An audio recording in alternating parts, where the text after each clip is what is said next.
Great. Well, we've kicked off 30 seconds ago. So welcome everyone for joining us today. I think there is like a 20-second delay on Facebook and a 40-second delay on YouTube. So Mira, presumably you've checked the feeds are okay, have you, on your side? They're both absolutely fine, Rupert. Perfect, lovely, thank you. So Damien, you're talking about a cracking subject, excusing the pun, about cracking the unconsciousness code of it. Say that again. Cracking the code of the unconscious mind to unlock business success. And actually behind this heading, there's quite a deep meaning, which obviously we're really looking forward to discussing with you today, Damien. Those of you who have joined us and haven't introduced yourselves yet, if you could very kindly tell us a little in the chat about what you do. It's not about self-promotion, by the way. It's about just telling us what you're really passionate about. No web links, please, guys. And why you do it, how you like to make a difference. And also, Damien told me beforehand he loves difficult questions, so keep it funny. Yeah, good. Yeah, lovely.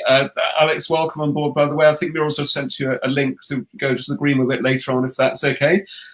So, a quick introduction from myself. I'm the founder of Business Growth Bureau. Business was formed about 6.5 years ago. Care passionate about our members and clients. And one of the things I feel very strongly about is the importance of circular relationships. So interesting enough, Damien and I have known each other about 5 years. We met over a business lunch, didn't we, about 5 years ago? Absolutely delighted with that. But if you can think of ways about making people feel really good about working with you on the other way around, whether they're prospects, clients, suppliers, investors, employees, associates, great, because that way what you'll find is you'll build up a tribe of people who care passionate about your success, but equally the other way around. And that's been some great learning and sharing from my point of view. Chris Cooper has done the very sensible thing and gone to Scotland for this week. He's gone to a castle in Scotland, so no doubt he'll share his experiences next week with his wife and 2 boys. And I've been told they've got a dungeon, so if the boys do misbehave themselves, they can be duly put in there till they've calmed down a little bit, but I'm sure they'll have a great time. And Damien, we'll come and give you a chance to introduce yourself properly in a moment, but I just want to say it's a pleasure to have you as part of the community. Damien, I'm really looking for what you're going to share. And you very kindly joined us at the mini conference a few weeks ago as well, didn't you? So, since become a client, which is greatly appreciated, client and a premier member. So welcome on that, Damien. Moving on to the next point. Damien, at this point, maybe a really nice point for you to introduce yourself. And what we'll do in a moment is we'll talk through these particular points. Be ready for this slide to disappear after a minute or so, because we will drill down and be a much more intimate session where we discuss a whole range of different topics around this heading here. But Damien, can you very kindly lead into yourself and what you're really passionate about and how you got into this space to start with? Sure. Thank you, Rupert. Well, it's a pleasure to be here and thank you for the invitation. It's so nice to be sharing content with people who love to make a difference and share valuable contact to their community. So I really appreciate the opportunity to be here. So my experience of self-sabotage is that I became an accidental expert in self-sabotage. That was through a lot of issues around health, and in particular overeating and an addiction to junk food. So I would sabotage my own health through those dysfunctional behaviors and dysfunctional sabotaging behaviors. And also I sabotaged my career a couple of times when I was really wanting to be ambitious and grow my career and move up and take on more responsibility, but in the end would sabotage those results through various different means, which I can cover off if that's appropriate. But I became an accidental expert in self-sabotage, and that really culminated in the kind of peak, if you like, was when I sabotaged my 24-year marriage and ended up separating from not just my ex-wife, but also my sons. And so I had a real dysfunctional relationship with them for a period of time where I didn't have much contact with them, and I'd sabotaged something that I'd created that had so much deep meaning for me, you know, creating a new life and creating love and connection from two human beings that I had created or had a co-creation of. And yet I'd sabotaged my relationship with them, and really that impacted me massively. That had a profound effect on my well-being and my mental well-being. So I had a long-term addiction to my own sadness, and then my guilt and shame around losing my connection with my sons. So that kind of got me to an emotional dead end where I had nowhere else to go.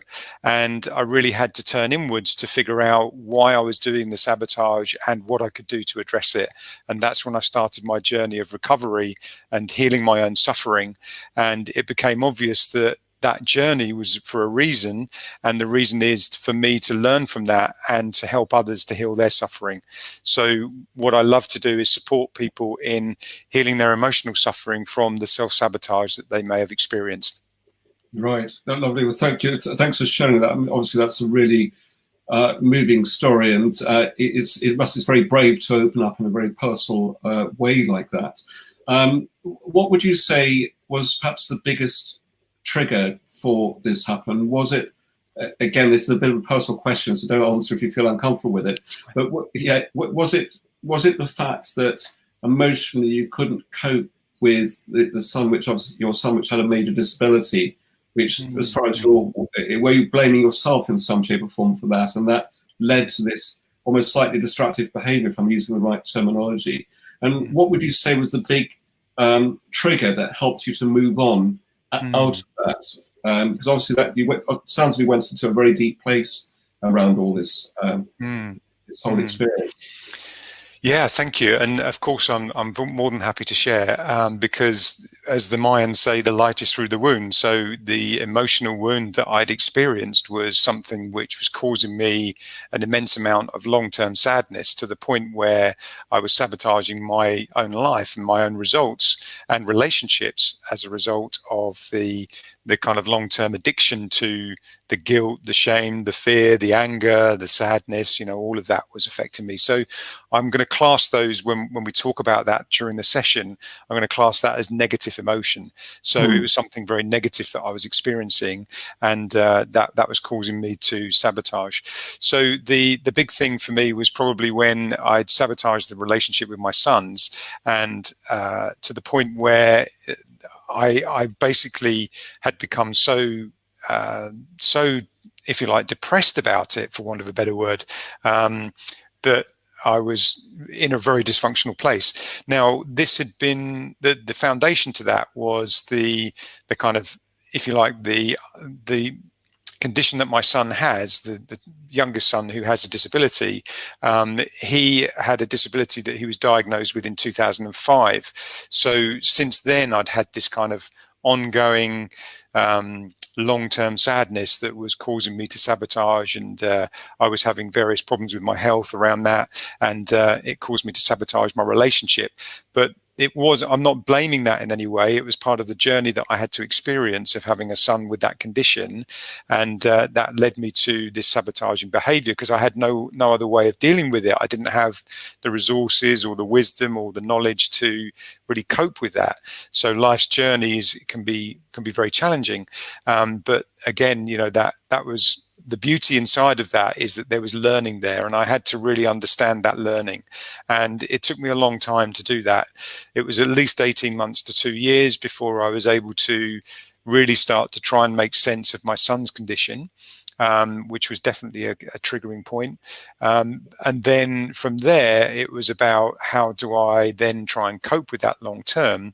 But I was coping with it in a very dysfunctional way. I was trying to be positive for everyone else and making sure that everyone else was okay.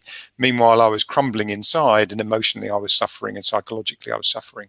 So that really takes a lot of kind of journeying inwards to discover how to overcome that. And that's where I got to about 3 years ago.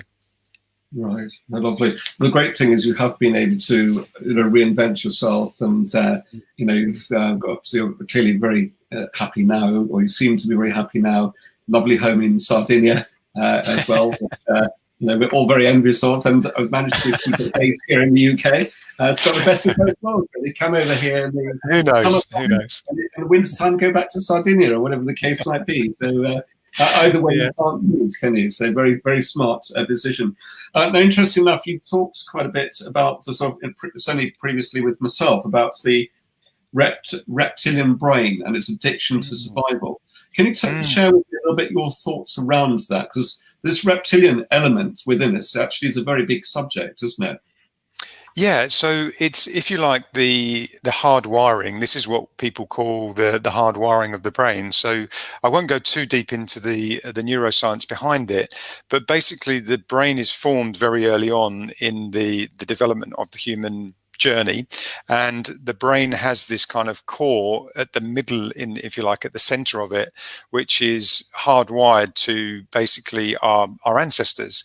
So it comes from all of our genes that are passed from not just our parents but our grandparents and the generations before. So when we kind of have that programming, pretty much it's kind of, if you like, it's set in stone as to how it functions. So for example, as you're a young child and you're growing up, you have to figure out how to survive. You have to figure out, where does food come from? What happens if I step out from the path onto the road, a car comes along, I have to watch out because there's danger out there. So it's figuring out the things that are going to cause you danger and the things that are going to help you to survive. And we get that from our ancestors. And without that, none of us would be here, because the fact that they've survived the journey means that we've survived the journey. So we get to this point in life where we're conceived and we're then born, and we have this reptilian gene, which is our kind of survival mechanism. But unfortunately, the survival mechanism isn't very sophisticated. It hasn't had an upgrade of the operating system for many, many centuries. So we have this neck-top computer that's not very sufficient and not very efficient, and our operating system needs to be upgraded. And that's where neuroplasticity comes in, which is how we can reprogram the brain. But we need to learn how to do that. We don't generally get taught how to do that. We need to go in search of those answers and go in search of how we reprogram the neuroplasticity. Right. Neuroplasticity is a very big word, isn't it? Yes, it is. Yeah. What does it mean? Yeah, very good question. So it was first discovered around about 25 years ago. And what happened was, scientists had this firm belief that the brain was pre-programmed and you couldn't change it. So we were stuck with the genes we had, we were stuck with the neural pathways, and you were, whatever your brain did, you just couldn't do anything about it. Tough, that was their kind of general belief around the programming and the wiring. Then 25 years ago, they made a major discovery, and basically there was a young girl who had epilepsy, and she was suffering with very severe epileptic fits, to the point where if they didn't do something about it, she was going to die as a result of having epilepsy. So they decided to do what's called a hemispherectomy, and they removed half of her brain. Basically, they cut off half of her brain, and that was the half of the brain that was dysfunctional, that was causing her to have these fits that were potentially lethal to her survival. And when they did that, they noticed that half of her body didn't move anymore, because they've removed half the brain, right, or disconnected it. So very similar to a stroke patient, where you lose the ability to walk or use the ability of one side of your body. This is what was happening to this young girl. And because they wanted to support her in a recovery and in a kind of way to help her to overcome this, they were doing a lot of exercises with her, to not just physio, but also exercises to help her memory and help her mind. And they started to notice that the one half of the brain could actually cope with moving both parts of both sides of the body. So they discovered that the neurons could be reprogrammed, and that neuroplasticity was born, because the neurons can form new neural pathways to connect up and have if you like, even survive on half a brain. So we know that there might be people out there who only have half a brain. I'm sure that some of you can think of people that only have half a brain, but people who have conditions where that's been a problem can actually be rehabilitated and actually can reprogram their brain. So that's when neuroplasticity was born. So it's the plastic part of our brain that can be reprogrammed, if you like. Wow. Okay. Thank you. Now, actually, believe it or not, that wasn't me typing the word. That was Muriel, but she shares the same account. But I was actually thinking the same thing 2 or 3 seconds Well, you afterwards. were saying it and she was typing Yeah, it. yeah. I'm sorry, I think I triggered the word "wow," yeah, but actually it is "wow" generally. Yeah. Now, Renato, obviously, I'll leave you to share what you feel, but you may want to put something in the chat about that because I know Renato's got a bit of a personal story on that part of it. I'll leave it up to you, Renato, whether you feel you want to share it in the chat. But Okay. I think you would understand exactly where you're coming from on that particular point. So, Okay. I'm not able to see the chat at the moment, but no, if don't worry. share that. Renato hasn't commented yet. Well, actually, he has commented just now. But Renato, there we go. There's comments on the screen. But Yeah. Renato, I want to give a little bit of your, if you're happy to share, put a little bit of your own personal story in the chat. And we'll flash up on the screen in a few minutes. But that's Okay. Yeah. Got you. Yeah. thank you. So hence a bit of the context there. Yeah. Yeah, so it's really interesting this whole subject, and we'll probably come back to that again in just a moment. You also you talk about learning how these saboteurs affect you, and in particular, what you can do to hypnotize your ego, so that you can seduce yourself, so you've got that belief back.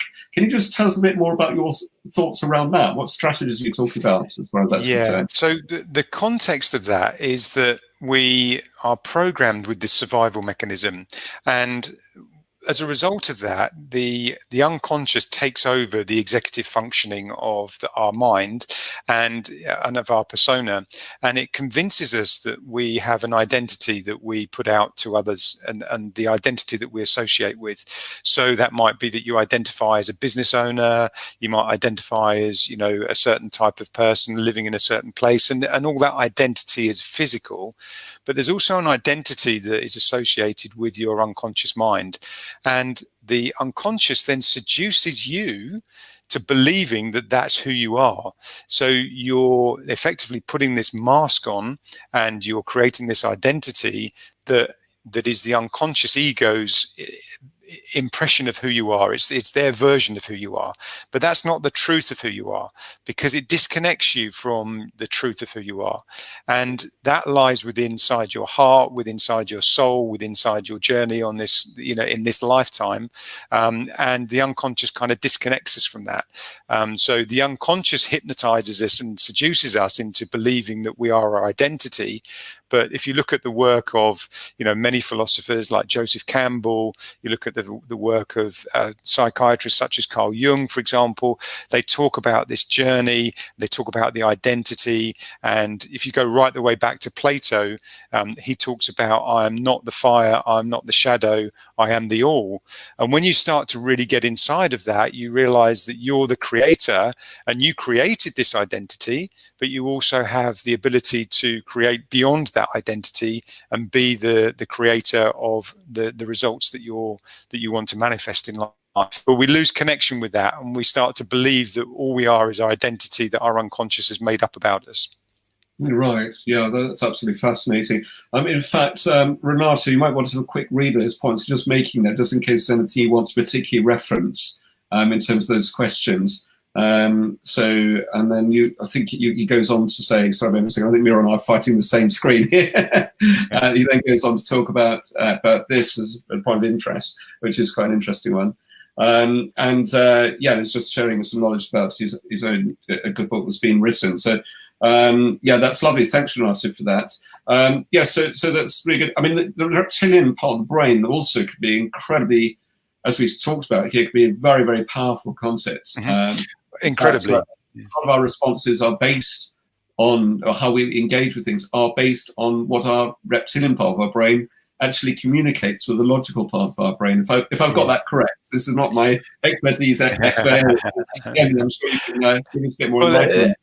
Let me explain it in this way. The human brain is capable of an average approximately 60,000 thoughts per day. So we know that we can automatically have these thoughts, and it's roughly 1 per second. When you add up the amount of time that we're awake and all the rest of it, you have 60,000 thoughts on average per day.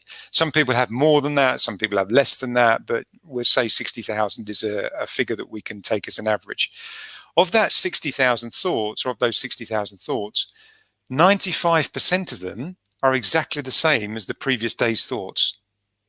Really? So 95%? 95% of them are the exact same thoughts that you will repeat and you will repeat and you will repeat. So there'll be the thoughts around I'm not good enough, which is actually a belief as well, but we'll come on to that later. But you have these thoughts and emotions and these beliefs, and your 60,000 thoughts will be governed by that 95% of those thoughts that you repeat. So we have the same thoughts and the same thinking.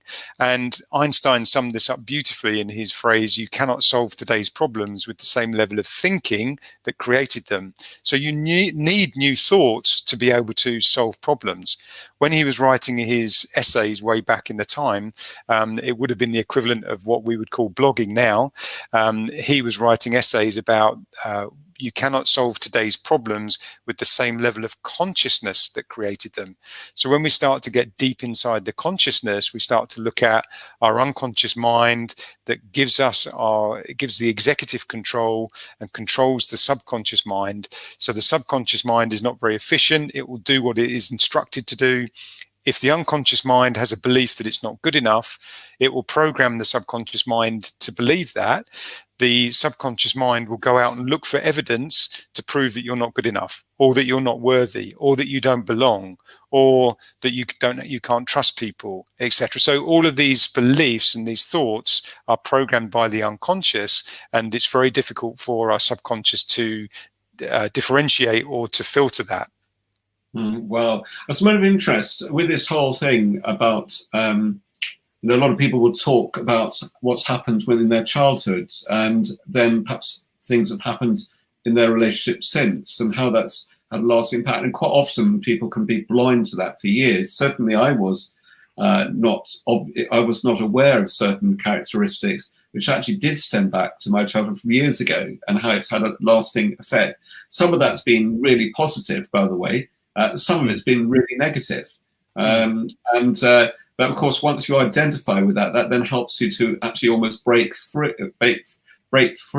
you can say the word, from that. So then the logical part of the brain can actually say, well, I've heard that pattern of behavior before.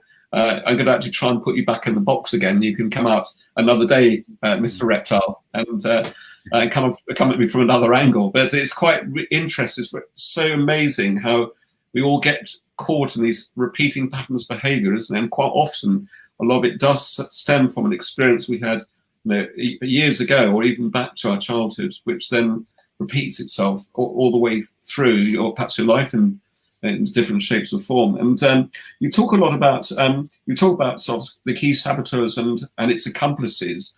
Have we sort of talked about that already, or are there some other parts around that that you feel you want to add to what you've already said?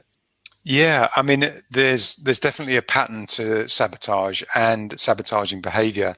The interesting thing is that because there are 7.7 billion people on the planet, there are 7.7 billion different variations of the pattern of sabotage. So nobody's got the same set pattern of sabotage. There might be some themes in there, and there might be ways that you can identify some patterns yourself, but there will be things that you're completely unconscious of and unaware of that happen. So, for example, the saboteurs, the main one, the principal saboteur, is the judge. And the judge will be very hard on you, very critical. It can sometimes make us try harder and to be performing in a different way because it makes us think in a particular direction. So the judge is a kind of, if you like, there's always a polarity because it can be very hard on you, which can drive you, and you think that you're being driven by your need to improve or to be better. But the judge will always come back with some more criticism and some other judgment of yourself or others or your circumstances. So even if you overcome the judge and you can say, actually, I don't need to judge myself anymore. I'm fine. I love myself. I've got unconditional love, and I can be empathetic with myself. But I'm certainly going to judge others because, you know, they're behaving in such ways that cause me to think this, or they're not very good at what they do. You know, it's very divisive. And when you look at a lot of the things like media, you look at things like the governments, for example, they can be very judgmental on what's right and wrong. wrong. And of course, there is a right and wrong, but you can then judge it and you put your judge into that. So we all have our independent individual judge that is judging situations. Then we would typically have 2 to 3 very strong saboteurs that are attached to that. So one for me in particular is the pleaser. So I like to please people, and that's driven from wanting to be liked, because my pattern of sabotage, which I'm unconscious to if I'm not aware of how it's triggering, it will basically try to create chaos in my life by setting up situations that I'm going to sabotage. And the whole purpose and motivation of my particular pattern, my personal pattern, is to avoid receiving love, because I have a belief that I cannot be loved. Now, Right. that's my emotional wound. That's my personal emotional wound. And that was developed from the age of 0 to 7. So somehow I had a great childhood. You know, I didn't have anything that affected me in my childhood that would cause me not to be loved. But somehow my unconscious made up that I cannot be loved. Now, it could be that, you know, my mum was distracted and therefore couldn't give me the attention that I needed because I had a brother and sister, or it could be that dad didn't, you know, pay attention when I was showing him something. Whatever it might have been, at some stage I programmed that I cannot be loved. So it goes right the way through to, you know, my adult life, where even in my relationship with my ex-wife, you know, I was avoiding receiving the love and avoiding the connection, because I believed I couldn't be loved.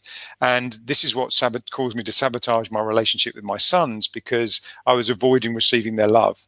And that's the ultimate sabotage for me, you know, because I'd created something beautiful in this world, 2 amazing human beings who I love so much. I've got so much admiration and appreciation and gratitude for.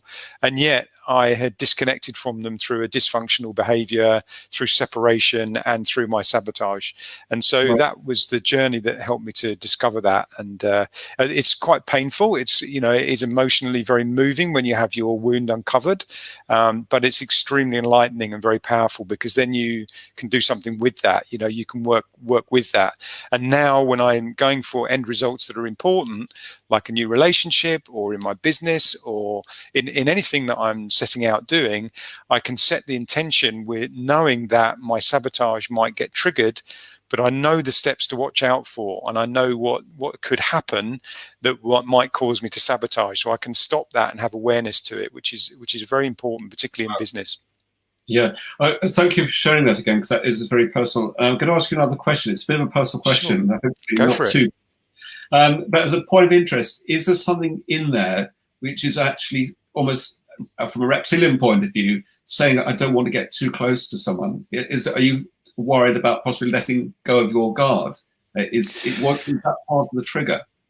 It's not part of my personal trigger. Of course, we're always apprehensive of being vulnerable, and we have to learn that we're scared of being vulnerable in front of others. So for me, I was always being very positive on the outside. I was always being strong for other people.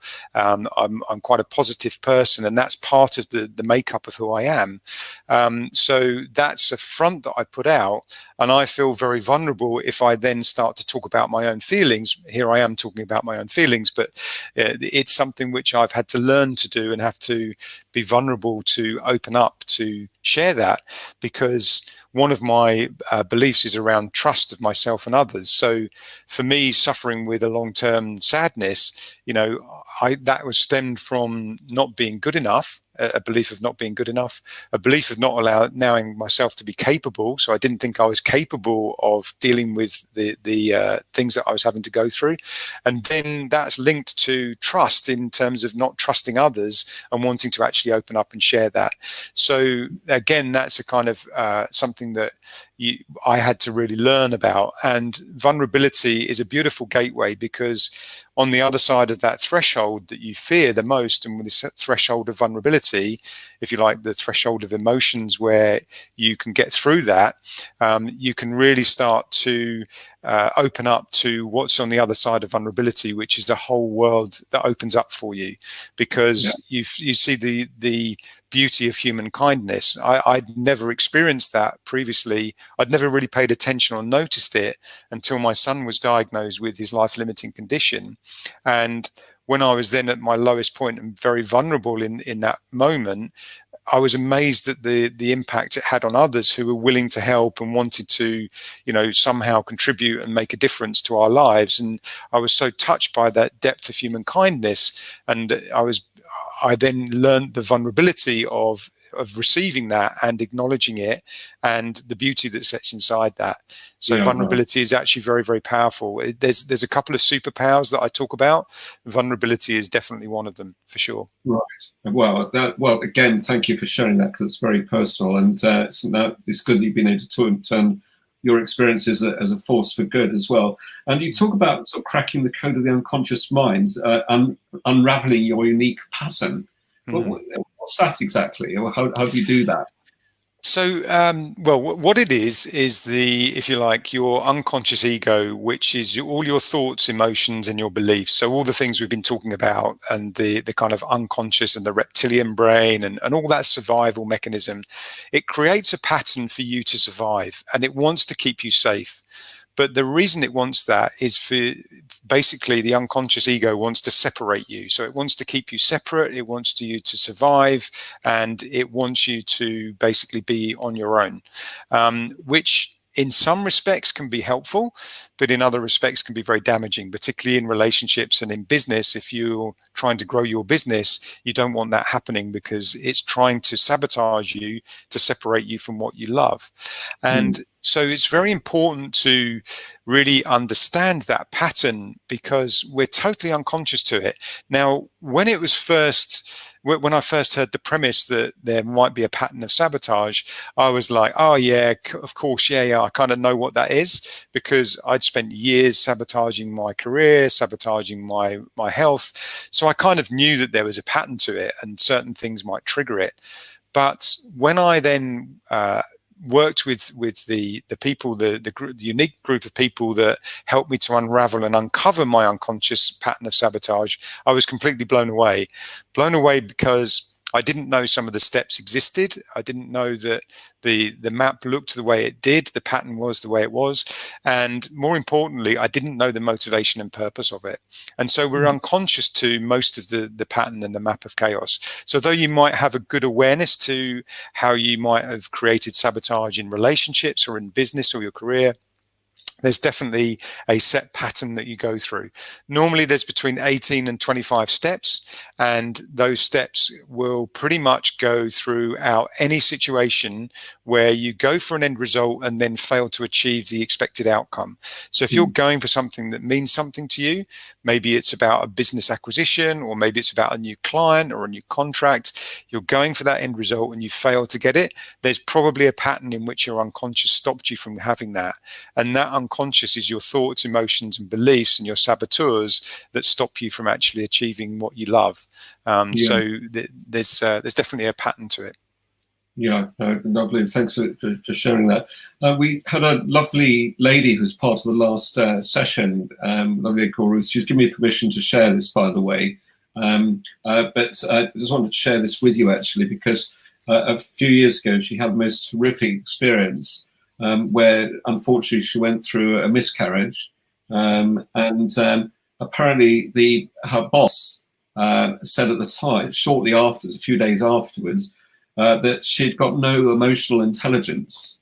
Now, I mean, what type of blow or person could that have been? You know, the only way I could describe it is that person was just an animal. He shouldn't actually be in that current role. You know, so how could any woman, or you know, if it's explained to any man as well, it'd be bad enough, but to a woman, how could someone say that? Now, emotionally, she explained as part of the group, again, she's given me permission to share this, is obviously she had to then deal with that for a long time afterwards, because it did affect her confidence. She did have a lot of self-doubt, and she's been able to re-engineer herself as a force for good, but for, you know, the force, so she's been able to use what's happened, her experience, for both, and turn that into something which is much more positive.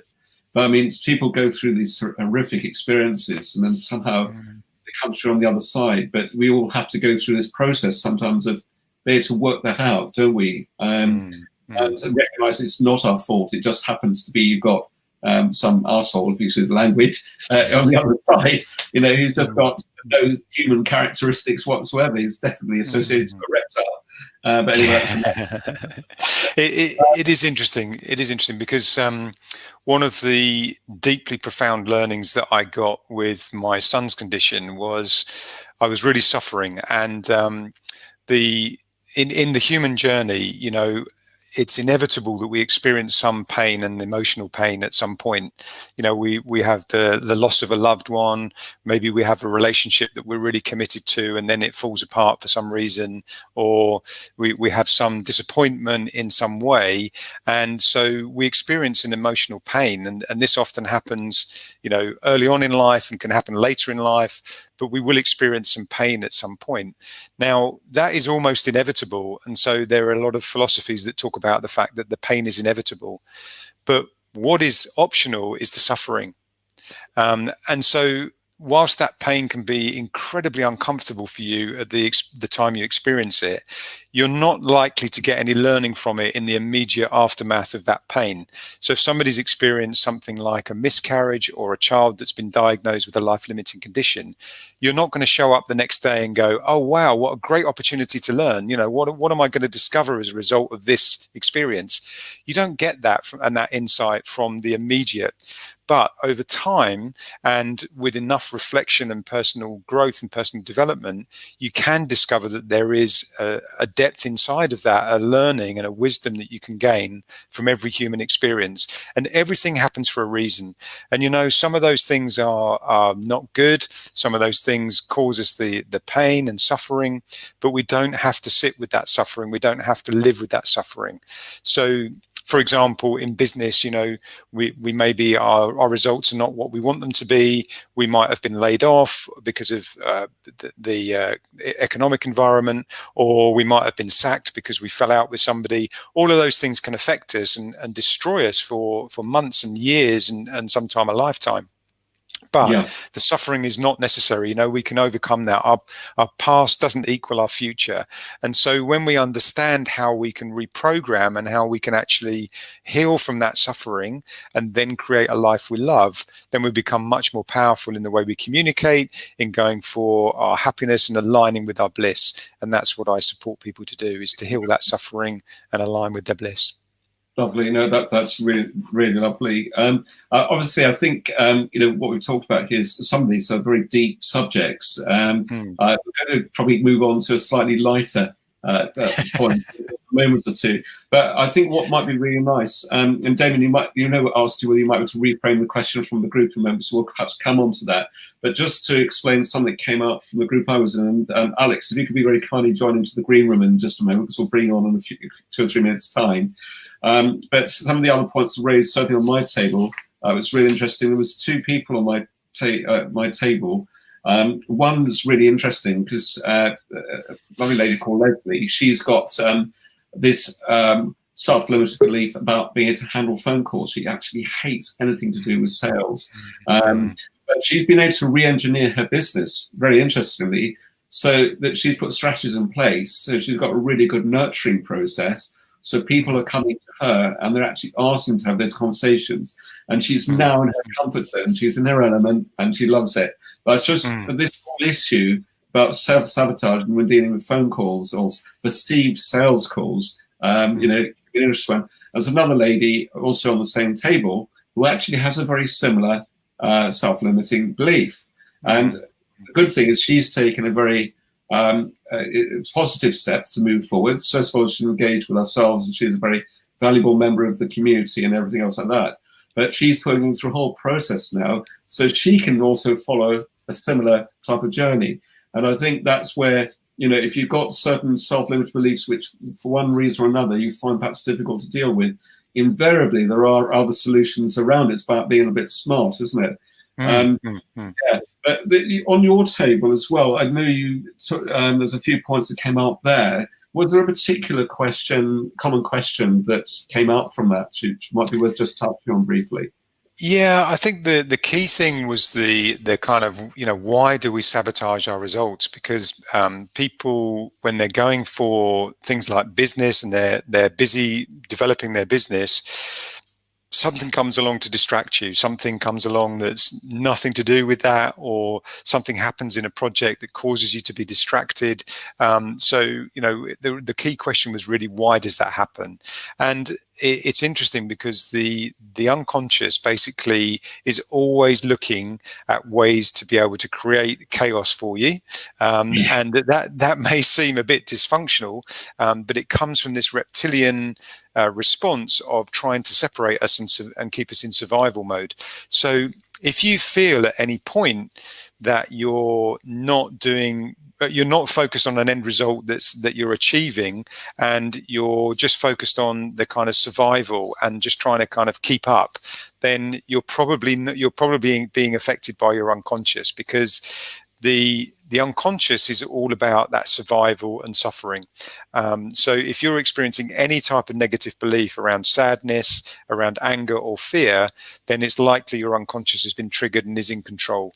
And you know what? It's amazing because you know, when we look at lots of the different quotes around the mind and the way it works, we can talk about the fact that the mind is like a very loyal servant, but it becomes the master, and it takes over, and it takes over the executive functioning. So our mind is very rational, our mind is kind of very controlling, and it doesn't connect us with our emotions, which, whilst we don't want to be totally emotional about it and kind of always crying, or always really joyful or happy or gleeful or whatever it might be, or always sad, for example, if it's a negative emotion. But the point is that we really need to connect with what's important to us and search inside ourselves what our truth is about our true vision and our purpose is. And when you can align with what your true purpose is, then you really start to find your bliss, and you start to find that your motivation increases, you don't get blocked anymore, people will come to want to collaborate with you, etc. So there are various strategies that you can use that help to overcome sabotage, but until you really make that connection from the inside of what your purpose is, aligned with your values, then it's very difficult for you to actually overcome that sabotage. You might put a sticky plaster over it. You might find that you're trying to overcome the symptoms of sabotage, which is some of the strategies that you've spoken about.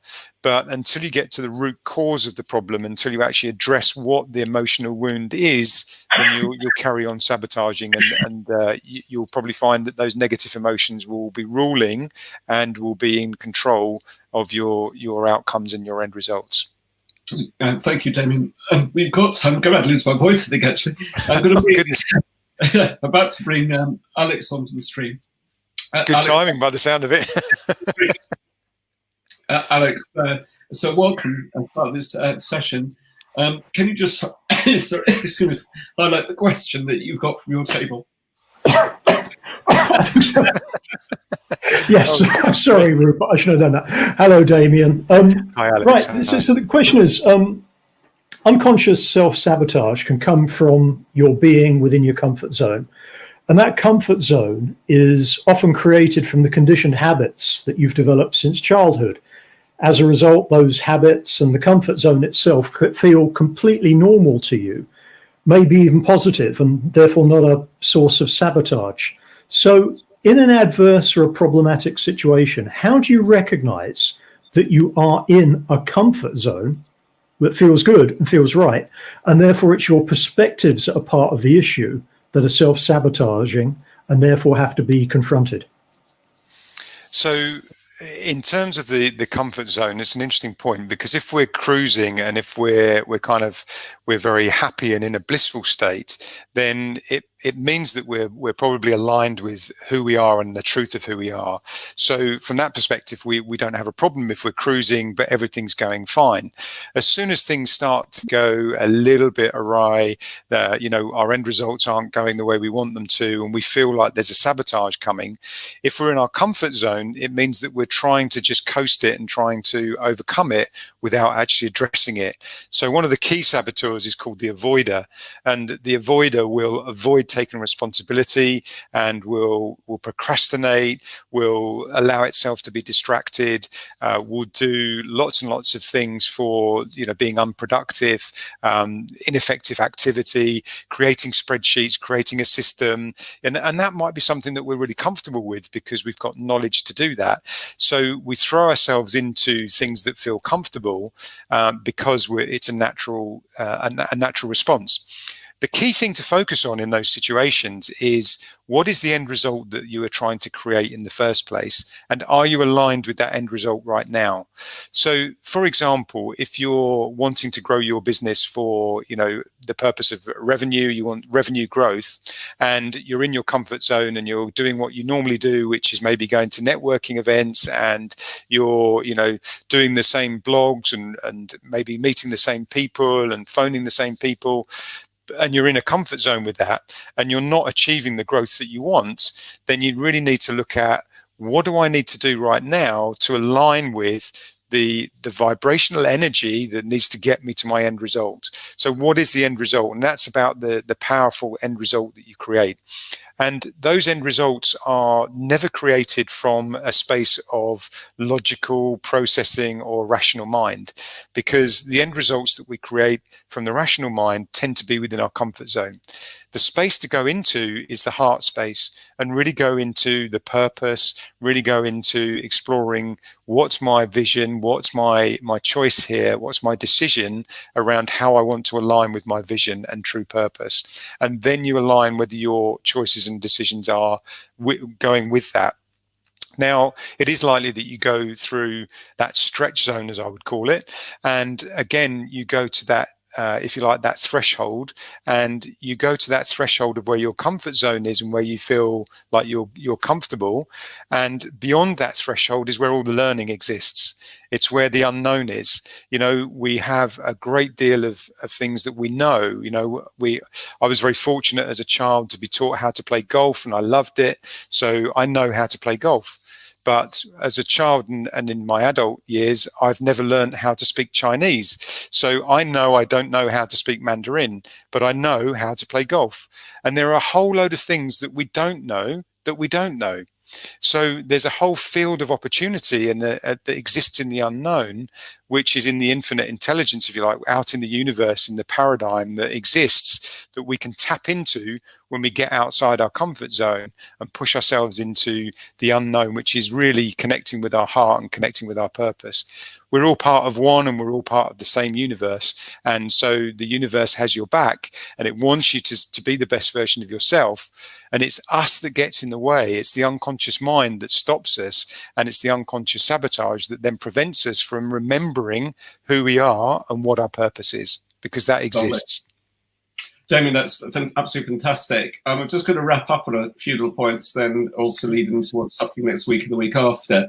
I just wanted to check that had answered the question. But answered the question, and thank you. And Alex, thank you as well for feeding into that. I'm slightly smiling as well, actually, because there's a lovely lady called Karen. I'll give you a shout out, Karen.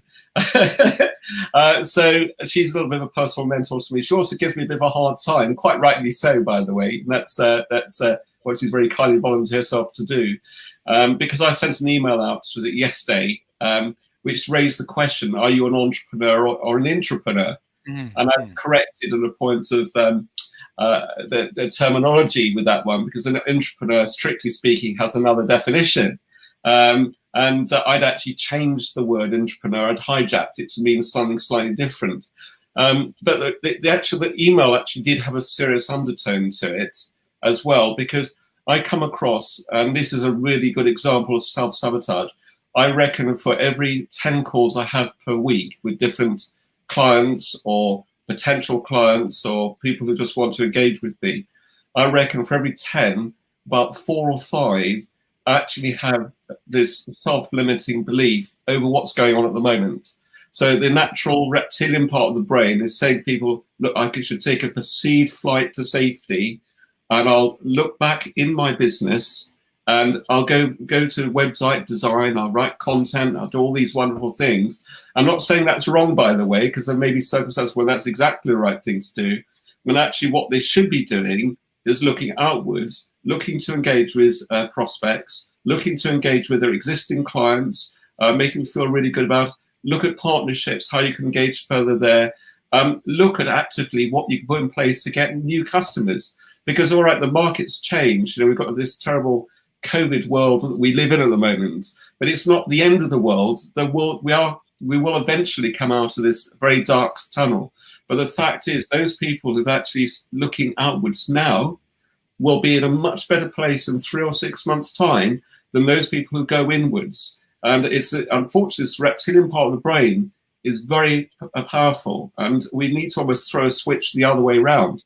And you know, I think, Damon, you're a really good example of that, because you and I have known each other for 5 years or so, and you've been very smart. You've looked at your business, and you know what strategies to put in place to get you to where you want to be, and you've looked outwards. And obviously, I'm delighted to have you on board as a premier member within the community. But what you shared today is very powerful, and also very grateful as well for all the people as part of the previous live stream, and also people like Muriel, of course, is there all the time, just making sure it happens. I'm very lucky. I have got people like Alex who are very keen supporters of what we do. Karen. There's a few other mad people around who actually just want to make a difference, and that's great. And this is what I want this whole membership, this community to be. Now, what we'll do is we will quickly move on to a wrap-up session, because I want to make sure we do finish. Rupert, could I very quickly share, because we did ask Renato to share his experience with us. Could I quickly just put some notes on screen that he shared with us? A bit earlier on. Okay. Right, now I missed this part, actually, Renato. I missed this. Renato, I'm assuming because you shared this, that you're happy for us to talk about this very briefly. The reason that particularly picked out on Renato is that he himself had been through a very similar experience. I think we've lost Damien, actually. Yeah, we have. Yeah, hopefully I'll rejoin. A few years ago, and where he went through this horrific operation, but the brain basically rewired itself. Renato's got a very good position within a large corporate organization now, where he's got about 500 people reporting to him. The brain can do amazing things. So obviously, that's not really to do with the reptilian part of the brain so much, but the fact is, it goes to show the power of what our brain actually has. So thanks for that. So just sort of a bit of a wrap-up session. Muriel, thank you for that. I had missed that in the stream. And Renato, thanks for sharing that. Okay, so in terms of, let's drop this back in again. Okay, so we just covered these salient points. Now, some of these points, I'm sorry to repeat back to this again. I will do this every week now for the next few weeks until it's too late. Just for the sake of everyone here, just do remember the bounce back loan scheme is finishing fairly soon. If you feel you want to get a bit of liquidity into your business, then it's worth looking at this if you qualify. And do look at that. A bit of a shout out, actually, we've got Raymond Holt as part of this stream. If anyone wants a little bit of advice on bounce back loans, Raymond actually is arranging for this for people all the time. So connect with Raymond, or if you don't have his details afterwards. In fact, I don't normally do this, Raymond, but actually, if you want to put your email address in the chat and your phone number in there, please do, because obviously lots of businesses do need help at the moment, so I'm keen to see that happen. And then we'll be going into this a lot more next week, but I would ask everyone to think here about how you can help others and refer new opportunities into other clients or other associates you work with. But also here as well, now we're running these events free of charge for your benefit. We love to share value, and obviously Damien's shared his time very freely today, so thank you for that. But what I would actively encourage you to do is very much going with a referral mindset. I've noticed today the numbers have gone up quite a bit on the networking collaboration session beforehand, so obviously something's going right. But please do, if each one of you who came along today, if you could think about 1 or 2 other people you would like to introduce into this, bear in mind it's free. Then that's great, because this is going to make it much more fun, dynamic a set of opportunities we're doing through these collaboration sessions and networking. And I've just put a few examples on the screen there for your benefits. Now, These sessions run every Thursday at 4 o'clock. That's 4 o'clock GMT next week because the clocks change, or 4:45 if you want to join a little bit early, and if it's your first week and you want a chance to meet new people. And the live streams kick off at 4:55 for a 5 o'clock start. Now next week, we may remember we had Marco Robinson on last week. He shared a lot of his own experiences and talked about his film he'd released and shared lots of top tips and sort of developing and growing a business. He was due to be on next week. He actually has had to change the date because of some other engagement that's come up. So I'm stepping in next week, and what we're going to be talking about is how to find high-value clients in a rapidly changing market, and how the market's changed, what you should do about it, how you can adapt your product portfolio to suit the market as is today and moving forwards, how to find high-value clients on social media, what strategy can be placed to encourage high-quality referrals, and how to build a loyal following and make people want to buy from you. So we'll be discussing these points next week. Chris will no doubt be helping with that. I'm sure if Alex is around, he'll put the... Actually, I think Alex, you've got some commitments next week, so not because I seem to remember you telling me about that. But if Alex had been around, I'm sure he'd have stepped in and helped a bit out on that one. And then we've also decided to run these mini conferences every month now. We were running them every 3 months, but we've actually decided now to run them every month. It'll be a bit of a different, similar format, but we're running it over an afternoon rather than over 3 sessions.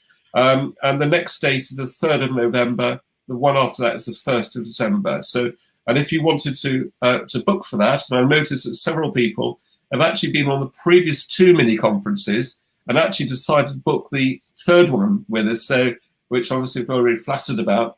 But to get access to these, you very simply go to the homepage of our website, which is businessgrowthbureau.com, and you can choose to register for free online networking live streams, and you can choose the recurring option as it's indicated below, in which case you can book in for multiple weeks.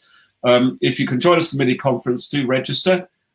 If you can't make the mini conference, or you want something which is more condensed, you can take part in what we class a 60-minute on-demand webinar.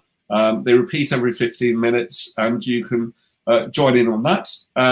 It's like a condensed version of the mini conference. You can join in that way. And also what you can do is set a reminder up on Facebook.